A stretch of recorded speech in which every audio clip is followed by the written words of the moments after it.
С вами словарь жестов. Как читать мысли без слов. Раздел «Агрессивный собеседник». Есть ли у вас склонность заводить правую руку за спину?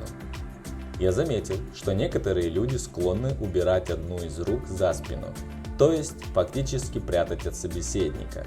Эта специфическая поза заслуживает внимания, поскольку человек обычно принимает ее в критической или чрезвычайной ситуации.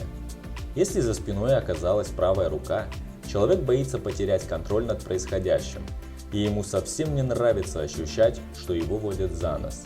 Однако в определенных ситуациях ему все же не приходится выбирать оружие, и призрачная рука – это способ спрятать кинжал, который человек с удовольствием вонзил бы в спину собеседнику, как это изображено на афише пьесы, поставленной в одном парижском театре. Мне очень нравится то, что вы делаете.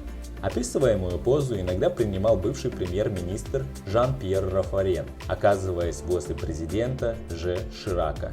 Don't act. Взаимная привязанность этой парочки наверняка изобиловала пинками из-под тишка. Тем более экс-премьер был настоящим докой в том, что касается умения устроить неласковый прием. Замечали ли вы такую позу? Подпишитесь на канал и будете иметь доступ ко всем жестам, которые помогут вам понять собеседника, а не его слова. Всех благ, дорогой зритель! Узнаем о человеке все.